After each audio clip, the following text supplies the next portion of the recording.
সকালে এক police officer phone করেছিলেন আমার হাজবেন্ডকে।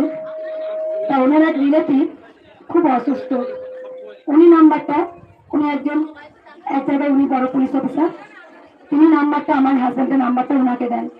ওনার বৌমা হয়তো লাইভটা দেখছেন, হয়তো দেখবেন। ওনার বৌমা আমাকে আর কি সকালে ফোন করেন, আমার হাজবেন্ডকে ফোন করেন, ফোন করে বলে ফোনটা একটু মাকে দেওয়া যাবে, দেওয়া যাক। তো দেখো একটা জিনিস, যেটা আজও হয়তো অনেকে আমাকে চিনতে পারেন না বা আগামী দিনে হয়তো চিনতে পারবেন। আমি যে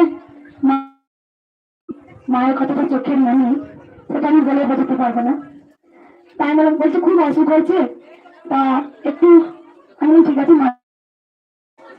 সবাই জানো যে আমার শক্তিটা কোথায় মা দিয়েছেন।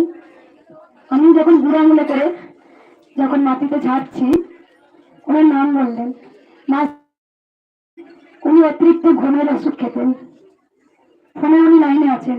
আমি তো আচ্ছা মা, তোমার শাশুড়ি মা কি খুব ঘুমের ওষুধ খেতেন? বলে হ্যাঁ মা। কি করে জানলেন?